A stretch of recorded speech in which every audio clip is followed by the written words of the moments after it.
Hey, rich friends, it's your girl Cha-Cha reporting live from The Money Mantra, and we are back with another Forex education video. The purpose of this channel is to help as many people as possible become independent and profitable traders within the foreign exchange market. So, if that's something you're interested in doing, this channel may be helpful for you. So, you are going to want to subscribe. If you get to the end of the video and you found that it was helpful, give it a thumbs up, leave me a comment to let me know what you learned. But more importantly, share this video with 5 people who you believe it could be helpful for. Now, if the videos are just not enough and you need more one-on-one help, you can find my link for personal mentorship down below in the description box. So in today's quick video, we are going to be doing a trade breakdown on GBPUSD. This is a trade that I dropped in the chat for my rich friends on June 21st, 2023, as we can see from this timestamp here on TradingView. And we can see that the potential trade said buy at market execution or set a buy limit at 1.27550 or lower. I also set a 40 pip stop loss, a 40 pip TP, which is a 1-to-1 risk to reward ratio, and then a TP2 at 80 pips, which is a 1-to-2 risk to reward ratio. And as we can see, this trade actually hit TP. So all 80 pips were caught in this trade. And it was a really close one because this candle was really spiky.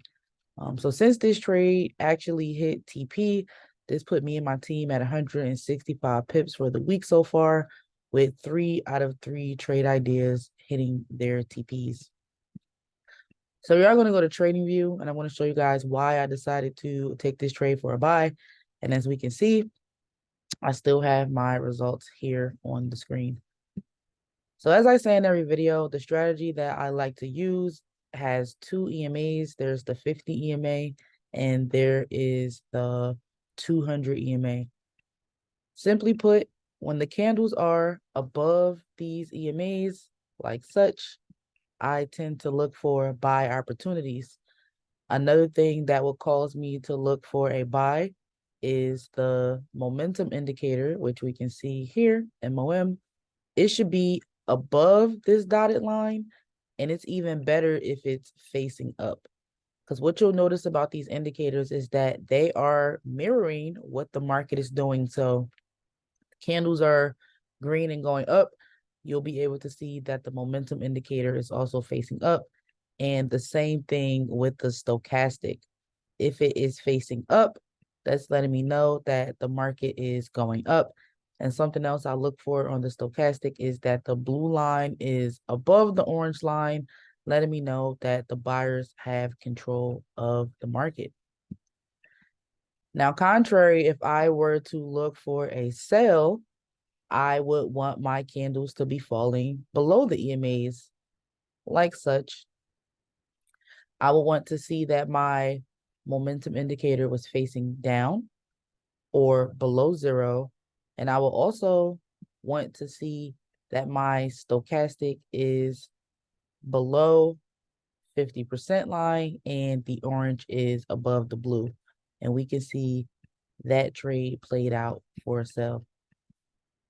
Now, the reason why I decided to take this trade today, or yesterday, actually, I took this trade for a buy, was because I had everything I was looking for to get in for a buy. So we're going to go back to the trade, and I'm going to back it up so we can see, here's the candle I got in on, what was happening when I made up my mind to get into this trade. So the first thing that I noticed was that, let me get my pencil, y'all. And I'll erase this too.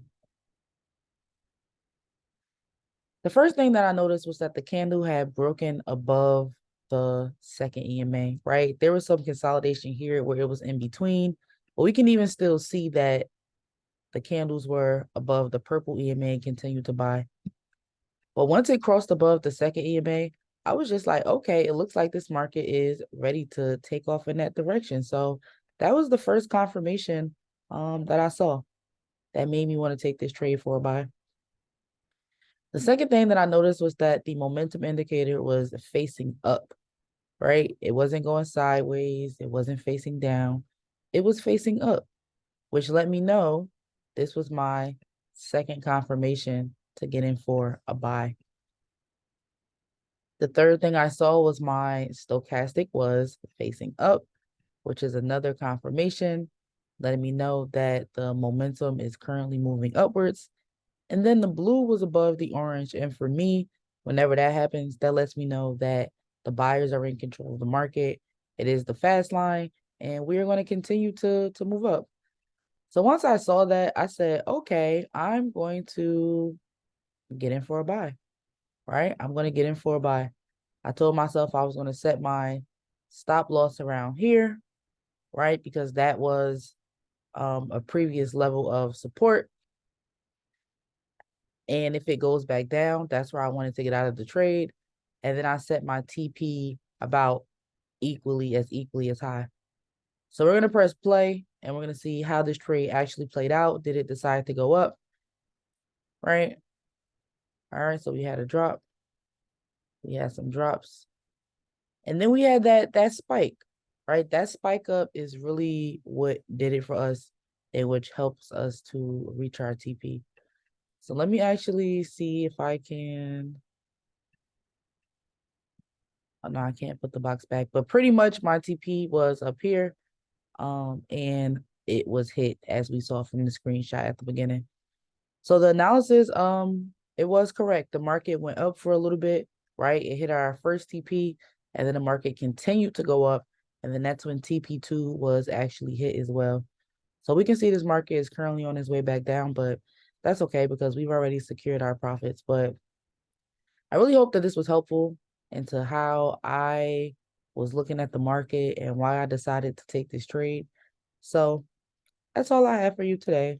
Until next time, rich friends.